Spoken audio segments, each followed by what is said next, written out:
미니 시리즈마다 구성이 이렇게 되어 있습니다. 그냥 만들어지는 것이 아니라 근데 드라마에 보면 모두 5단계가 있다고 합니다. 처음에 발단, 도입 부분이 있고요. 그다음에 이제 전개가 되어집니다. 그리고 위기 상황을 또 맞이하죠. 그리고 절정의 순간이 있습니다. 클라이막스. 그리고 이제 결론을 내리는 이런 구성들이 보통 있습니다. 사람들이 미니 시리즈를 보는데 중간에는 조금 지루할 때도 있어요.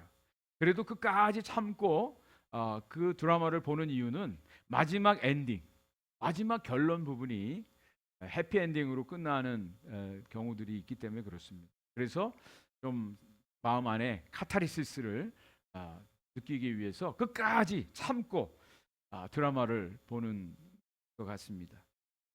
우리는 지금 사도신경 말씀을 계속해서 강해로 전달해 드리고 있습니다. 오늘이 9번째 시간입니다. 그리스도에 대한 우리가 신앙 고백을 하는데요. 모두 6가지의 신앙 고백을 했습니다.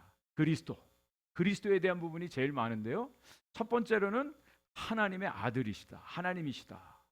그리고 예수 그리스도가 동정녀 탄생, 성령으로 잉태하셔서 동정녀 탄생하셨다. 그리고 고난을 당하셨다. 그리고 죽으셨다. 그리고 부활하시고 하늘에 오르셨다. 6가지. 이거 오늘이 이제 마지막 결론입니다. 오늘 마지막 결론이 다시 오시는 그리스도. 다시 오시는데 그냥 오시는 것이 아니라 심판을 위해서 다시 오신다. 우리가 예수 그리스도에 대한 믿음의 고백을 할 때 이 7가지를 고백하는 것입니다. 그냥 하나만 고백하는 것이 아니라 이 온전한 그리스도에 대한 고백이 있을 때 우리의 신앙이 바르게 세워지고 우리의 구원이 하나님의 은혜로 이루어지는 것을 우리가 분명히 믿습니다. 자, 사도신경에서 우리가 예수 그리스도에 대한 이 고백을 하죠. 저리로서 산 자와 죽은 자를 심판하러 오시리라. 여러분 믿으십니까? 정말 믿으세요? 떠나갔는데 뭘 또 오셔? 그렇게 생각하는 분 있지 않으세요? 저리로서 산 자와 죽은 자를 심판하러 오시리라. From thence he shall come to judge the quick and the dead. 근데 여러분 이 영어 신경에 보면 좀 이상한 게 있어요. The quick and the dead 이렇게 돼 있어요. 퀵 서비스도 아니고 이게 뭐지? The quick이라고 하는 것이 킹 제임스 버전을 이제 번역한 것인데 이것이 9세기경부터 산자, 빠르다, 살아있다 그런 표현을 the quick이라고 그렇게 표현을 합니다. The quick and the dead. 산자와 죽은 자를 심판하러 예수님이 다시 오신다 라고 우리가 신앙 고백을 합니다. 자, 오늘도 너무너무 중요한 고백입니다. 이것이 우리의 신앙의 마지막 결론이기 때문에 그렇습니다. 결말이에요. 여기까지 가야 돼요. 만약 여기까지 가지 못한다면 그동안 저와 여러분들이 아무리 열심히 주님을 섬기고 예배하고 봉사해도 아무 소용이 없습니다. 과연 저리로서 산 자와 죽은 자를 심판하러 그리스도께서 다시 오시는데 이것이 어떤 의미가 있느냐, 어떤 위로를 우리에게 주는가 너무너무 중요합니다. 3가지로 말씀을 드리려고 합니다. 첫 번째, 저리로서 오시는 그리스도. 저리로서가 과연 무슨 뜻인가? 우리 보통 많이 고백은 했지만 정확한 뜻을 물어보면 잘 몰라요. 저리로서. 그죠? 주기도문도 대개 나라와 대개 무슨 큰 개를 말하나? 대개 잘 몰라요. 그러면서도 그냥 앵무새처럼 그렇게 되뇌이는 경우가 많은데 오늘 확실하게 아시기를 바랍니다. 저리로서 그냥 쉽게 말하면 거기란 뜻이에요. 그래서 로서라고 하는 부사격 조사가 붙어서 저리로서 오신다 이렇게 되어 있습니다. 근데 중요한 것이 있어요. 저리로서 왜 이 단어가 왜 꼭 들어가야 되나? 이거 없어도 상관없어요. 산자와 죽은 자를 심판하러 오신다. 근데 저리로서가 너무너무 중요해요. 왠 줄 아세요? 어떤 분을 제가 만나는데 백악관에서 오신 분을 만나는 거하고 동네 중국집에서 온 사람을 만나는 거하고 같을까요? 다를까요? 다릅니다. 어디서부터 오시는가 너무너무 중요하다는 거예요. 이것을 정확하게 얘기해 주고 있어요. 성경에서는 예수님의 재림에 대한 말씀이 상당히 많습니다. 예수님의 초림에 대한 예언보다도 예수님의 재림, 다시 오심에 대해서 말씀하신 것이 훨씬 더 많습니다. 그 가운데 사도행전 1장 11절 말씀에 보면 갈릴리 사람들아 어찌하여 서서 하늘을 쳐다보느냐 너희 가운데서 하늘로 올려지신 예수는 하늘로 가심을 본 그대로 오시리라. 예수님이 승천하시는 것을 제자들이 봤을 때 천사들이 나타나서 예수님이 올라가신 그대로 구름을 타고 다시 오시리라 이렇게 말씀해 주고 있습니다. 그때부터 우리 특별히 한국 크리스천들은 예수님이 오심이 구름을 타고 오신다, 구름 타고 오실 예수님 기대했어요. 기다렸어요. 그래서 옛날에 유명한 손양원 목사님께서 지으신 주님 고대가라고 있습니다. 아주 많이 불려졌어요. 지금은 뭐 별로 부르지 않는데 그때는 일제 치하에 어려움 가운데도 있었고요. 이 찬양을 많이 불렀습니다. 가사가 이렇습니다. 낮에나 밤에나 눈물 머금고 내 주님 오시기만 고대합니다. 가실 때 다시 오마 하신 예수님, 오 주여 언제나 오시렵니까? 고적하고 쓸쓸한 빈들판에서 희미한 등불만 밝혀놓고 오실 줄만 고대하고 기다려오니 먼 하늘 이상한 구름만 떠도 행여나 내 주님 오시는가 머리 들고 멀리 멀리 바라보는 마음. 신부되는 교회가 흰옷을 입고 기름 준비 다 해놓고 기다려오니 주님 계신 그곳에 가고 싶어요. 천년을 하루같이 기다린 주님, 내 영혼 당하는 거 볼 수 없어서 이 시간도 기다리고 계신 주님, 오 주여 이 시간에 오시옵소서. 하늘 구름, 이상한 구름만 떠도 주님 오시나. 그리고 흰옷 입고 주님 기다려. 그래서 지금도 이 이단들은 흰옷 입고 예수님 맞이할 준비하는 사람들도 있지 않았습니까? 근데 그것을 말씀하는 것이 아니죠. 자, 주님께서 하늘로부터 구름 타고 오신다 그랬는데 여기 저리로서 이것이 중요하다 그랬어요. 저리로서 from thence 거기로부터 그곳으로부터 오신답니다. 그곳이 어딜까요? 그곳이 어딜까요? 하늘이에요? 오늘 본문 64절은 이렇게 말합니다. 우리 같이 한번 64절 읽어보겠습니다. 시작. 예수께서 이르시되 내가 말하였느니라 그러나 내가 너희에게 이르노니 이후에 인자가 권능의 우편에 앉아 있는 것과 하늘 구름을 타고 오는 것을 너희가 보리라 하시니 그랬습니다. 주님이 어디에 앉아 계시다가 오신다고요? 하늘 보호자 우편에 앉아 계시다가 오신다 그랬어요. 거기로부터, 그것으로부터, 어디서부터 오신다고요?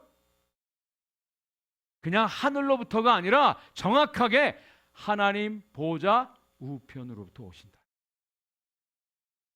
하나님 보호자 우편에서부터 오신다.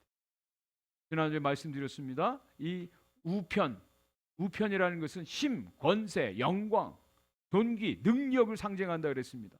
하나님 보호자 우편에 계신 그분이 오신대요.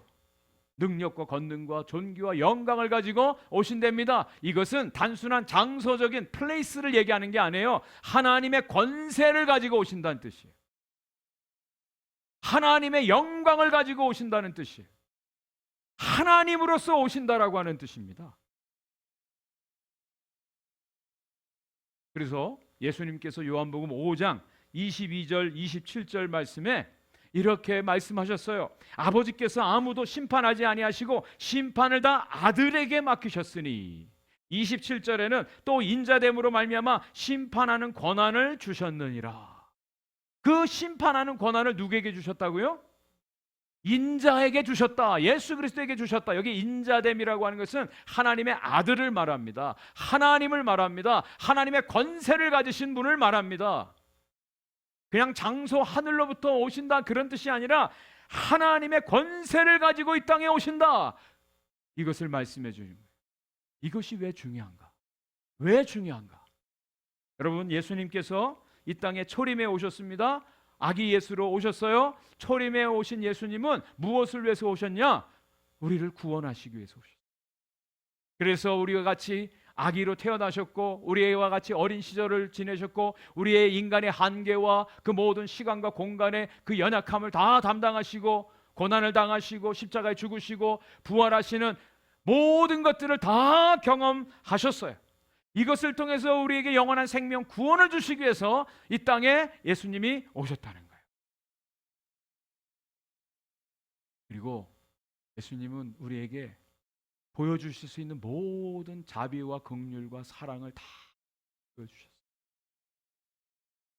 굶주린 자에게 먹을 것을 주시고 병든 자를 치료해 주시고 연약한 자를 붙들어 주셨어요.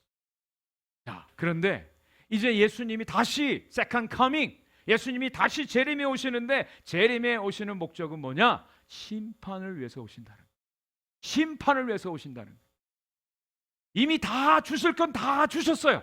이젠 더 이상 줄 게 없어요. 이제 두 번째 오시는 것은 또 다른 사랑이 아니에요. 긍휼이 아니에요. 공의의 심판을 위해서 오신다고 주님이 말씀하시는 거예요. 사한 자와 죽은 자를 심판하시고 사한 자와 죽은 자의 주가 되셔서 모든 것을 다 심판하실 수 있는 권세를 가지고 공정한 가운데 공의 가운데 심판하기 위해서 이 땅에 다시 오신다. 찌른 자들이 볼 것이고 모든 민족들 모든 백성들이 예수님을 볼 것이고 그리고 그 사람들이 행한 모든 것들을 주님 앞에 이실짓고 할 것이다 라고 말씀해 주신 예수님은 심판의 주로 오십니다. 심판의 주로. 우리 선생님이 아이들을 다 가르치잖아요. 그죠? 다 가르칩니다. 근데 요즘에 한국 같은 경우에 사도가 많이 떨어졌다 그러죠. 선생님을 선생님으로 인정을 잘 안 해요. 맘먹으려고 그래요. 폭력까지 행사합니다. 말 잘 안 들어요. 이거 공부하라 그래도 그거 공부 안 하고 딴짓해요. 근데도 선생님에게는 무슨 권한이 있습니까? 시험 볼 수 있는 권한이 있어요. 점수를 줄 수 있는 권한이 선생님에게 있어요.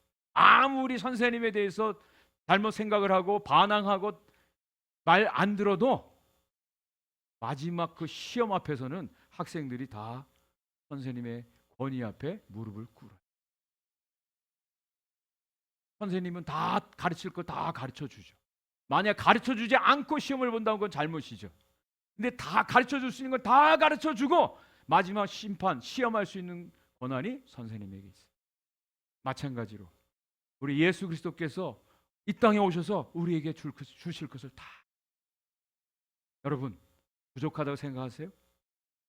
충분합니다. 구원을 위한 주님의 사랑은 충분합니다. 만약 이것을 믿지 못하고 받아들이지 못한다면 구원하고는 상관없는 사람. 여기에 대해서 이제 마지막 심판이 있게 될 것이다. 거기로부터 저리로서 주님이 심판하러 오신다고 우리는 신앙을 고백하는 것입니다. 자, 두 번째. 주님은요 산자와 죽은 자를 심판하러 오신다라고 우리가 고백을 합니다. 산자와 죽은 자를 심판하기 위해서 오시는 거예요. 예수님이 마태복음 25장에 주님이 오셔서 심판하실 그 장면을 하나의 비유로 말씀해 주셨습니다. 양과 염소를 가르는 거예요. 마태복음 25장 31절 32절입니다. 같이 한번 읽어보겠습니다. 인자가 자기 영광으로 모든 천사와 함께 올 때에 자기 영광의 보좌에 앉으리니 모든 민족을 그 앞에 모으고 각각 구분하기를 목자가 양과 염소를 구분한 것 같이 하여 양은 그 오른편에 염소는 왼편에 두리라. 여러분 잘 아시죠? 많이 들어보신 말씀이죠? 양과 염소를 나누는 거예요. 오른편 양, 왼편은 염소. 근데 오른편에 있는 자들에 대해서 주님이 이렇게 말씀하시는 거예요. 창세로부터 너희를 위해서 예비하신 하나님의 나라, 그 나라를 상속받으라. 그러면서 하시는 말씀이 내가 배고플 때 먹을 것을 주었고 목마를 때 마실 것을 주었고 나그네 되었을 때 영접했고 헐벗을 때 옷을 주었고 병들었을 때 찾아와 주었고 옥에 갇혔을 때 돌아봐 주었고 그때 그들의 반응이 어땠습니까? 주님, 언제 우리가 주님을 섬겼습니까? 우린 그런 적이 없는데요. 그때 주님 말씀하시죠. 이 작은 자 하나에게 한 것이 곧 내게 한 것이다. 반대로 왼편 염소 왼편에 있는 자들에 대해서는 동일하게 말씀하시고 너희들은 내가 배고플 때 주지 않았고 목마를 때 마시게 주지 않았다. 돌아봐 주지 않았다. 똑같이 말씀하세요. 귀신과 마귀를 위해서 준비한 영원한 지옥불에 던져라고 말씀하셨어요. 그때 동일하게 반응합니다. 우리가 언제 주님 섬기지 않았습니까? 작은 자 하나에게 하지 않은 것이 곧 내게 하지 않은 것이다. 자, 그렇다면 우리가 착한 일 많이 하고 어려운 사람 잘 돕고 그것이 구원받는 길인가? 이 말씀 그대로를 우리가 그냥 받아들이면 오해하기 딱 좋은 말씀이에요. 연약한 사람들 잘 도와주고 어려운 사람들 돌아봐주고 사랑을 베푸는 것이 곧 구원받는 길인가? 그런 말씀이 아니죠. 여기서 중요한 것은요, 많은 사람들이 구원받기 위해서 가난한 사람 도와주고 사랑을 베풀고 선행하고 구제하고 이런다면 그것은 심판에 대한 두려움 때문에 하는 거예요. 정말 구원의 은혜와 감사 때문에 하는 것이 아니에요. 그래서 여러분, 구제를 누가 더 많이 하는 줄 아세요? 무슬림들이 많이 합니까? 우리 크리스찬들이 많이 합니까? 무슬림들이 많이 해요. 왜요? 예? 여러 번 말씀드렸는데, 그 사람들은 구제를 해야만 구원받는 거예요. 그래서 저희들이 인도네시아에 있을 때 금요일 날 이 무슬림들이 모스크에 모여서 예배드립니다. 그 금요일 날은요, 가난한 사람들이 거의 꽉 찹니다. 구걸하는 거죠. 그러면서도 당당해요. 왜? 당신들 구원받게 하기 위해서 내가 지금 도와주는 거야. 아주 당당합니다. 무슬림들은 20분의 1을 자카시라고 해서 구제를 해야만 구원을 받게 돼 있어요. 선한 일을 하고 착한 일을 하지 않으면 구원받지 못하고 또 이것이 선행이 우리 구원의 조건이 된다. 그런 뜻이 아닙니다. 그러면 과연 이 말씀이 어떤 의미일까요? 주님 분명히 말씀하셨어요. 이 작은 자 하나에게 한 것이 곧 나에게 한 것이다.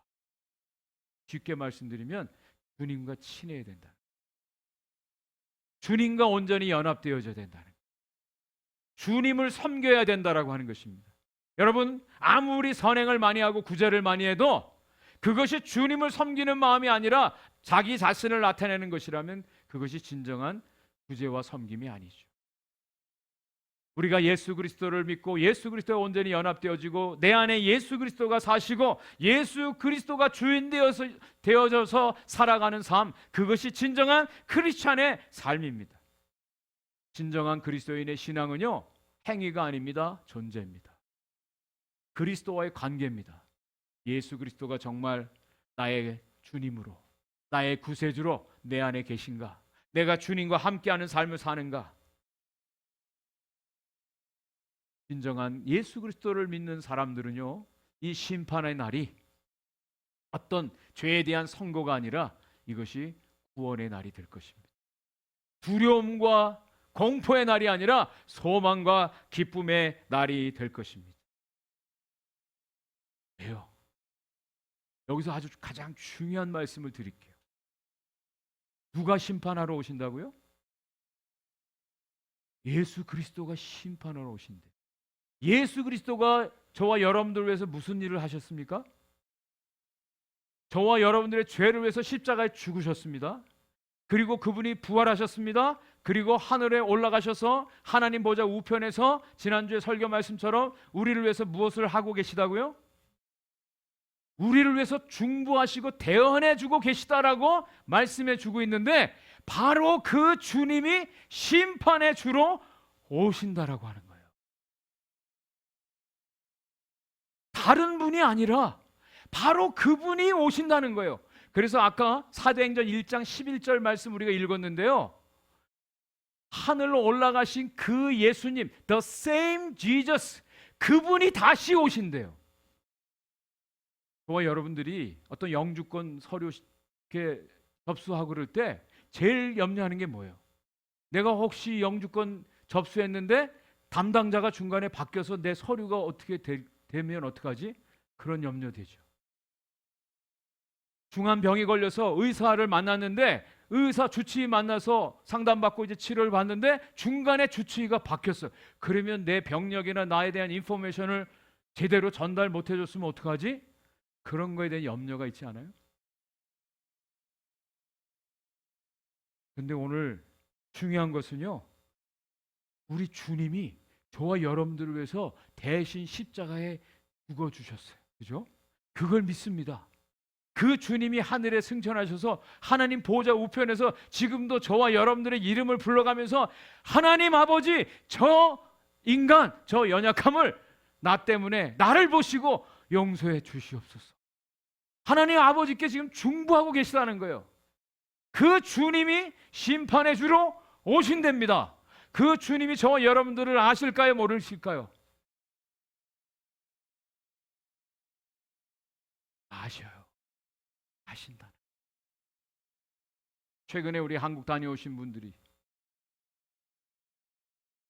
미국에 들어오실 때 이민국 직원 깐깐한 사람, 제발 저 사람 안 걸렸으면 좋겠다, 그런 기도가 나왔다고 하는데, 여러분 이민국 직원 그 사람 중에 나하고 아는 사람이 있다 그러면 어떻겠습니까?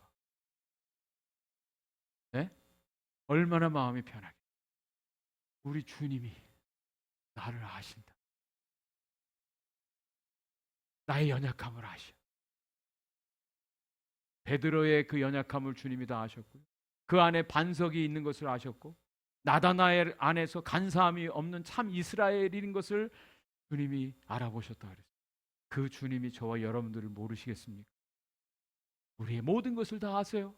그런 가운데 저와 여러분들 위해서 십자가에 대신 죽어주셨고, 그리고 하늘에 오르셔서 하나님 보좌 우편에서 우리를 위해서 대언해 주시고, 그 주님이 다시 오셔서 심판하신다.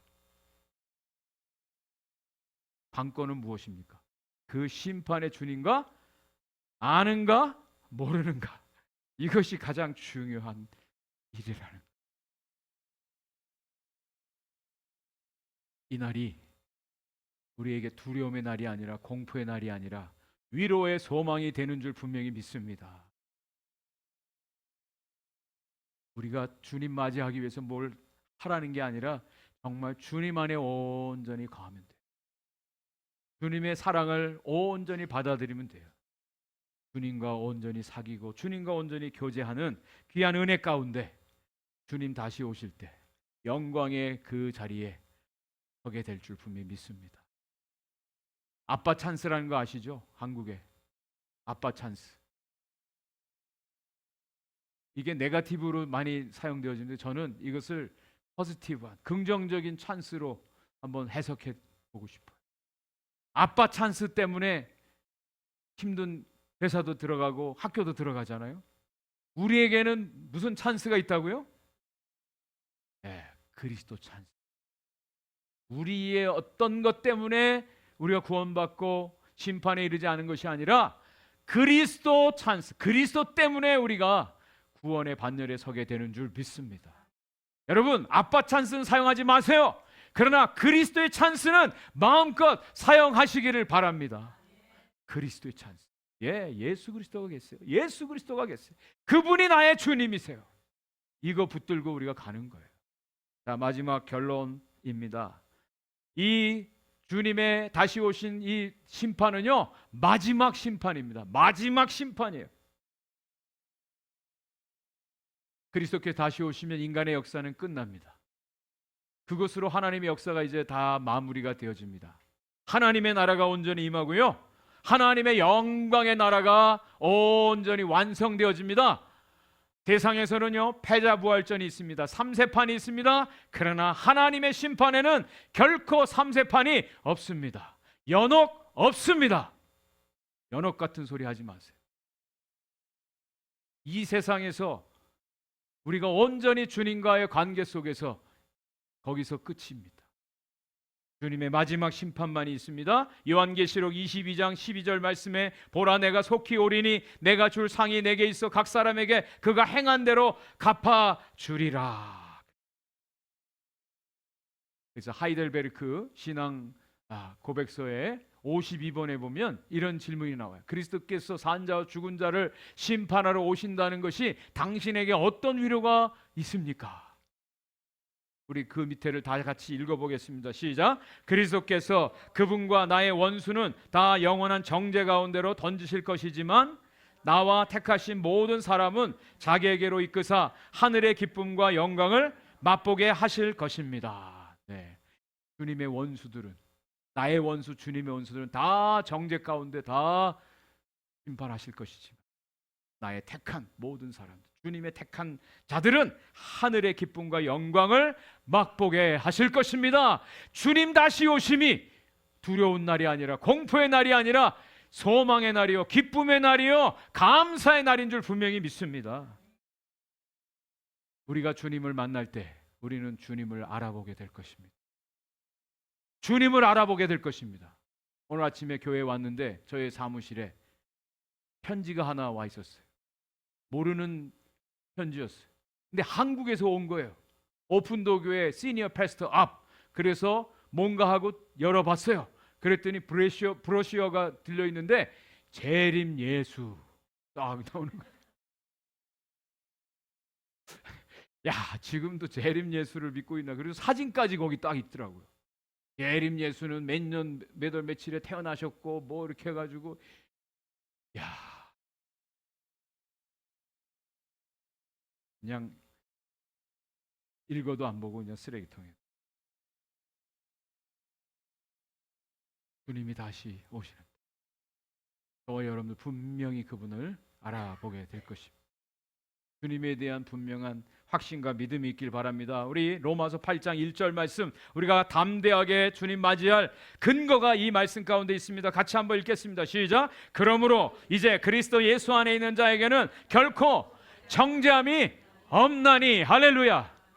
예수 그리스도 안에 정죄함이 없습니다. 왜? 예수 그리스도 안에는 생명의 성령의 법이 죄와 사망의 법에서 저와 여러분들을 이미 해방해 주신 줄 믿습니다. 예수 그리스도 안에 생명이 있어요. 예수 그리스도가 우리 안에 있으면 그 생명으로 우리가 살아가는 거예요. 그것이 그리스도이네요. 주님의 영원한 생명이 우리 가운데 있습니다. 주님의 다시 오실 때 나팔 소리가 들려진다고 합니다. 두 가지의 나팔 소리가 들릴 거예요. 복음의 나팔 소리와 심판의 나팔 소리가 들려질 겁니다. 저와 여러분들의 귀에 복음의 나팔 소리가 들려지기를 간절히 축복합니다. 복음의 나팔 소리. 많은 사람들이 주님 재림에 오신다고 하는데 2000년이 지난 지금까지도 오시지 않는다. 이거 거짓말 아니야? 뻥 아니야? 그렇게 말하는 사람들이 그 당시에도 있었고 지금도 있습니다.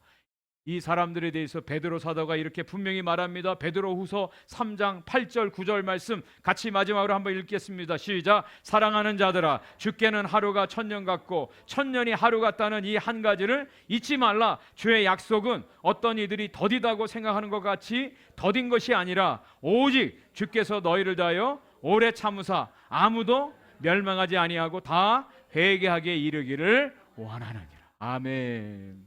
여러분 믿으세요.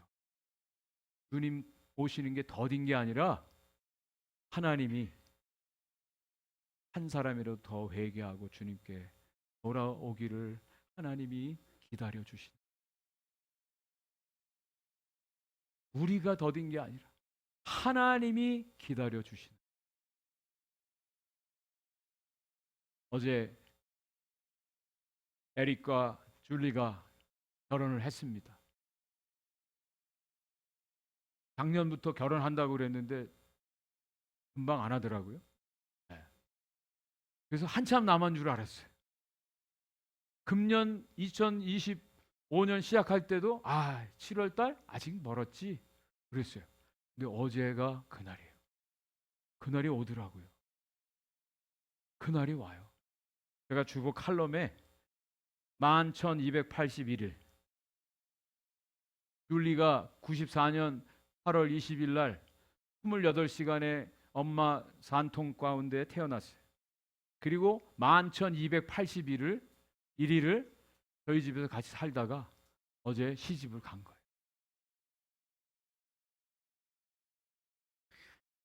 그날이 오더라고요. 그날이 멀게만 느껴졌던 그날이 오더라고요.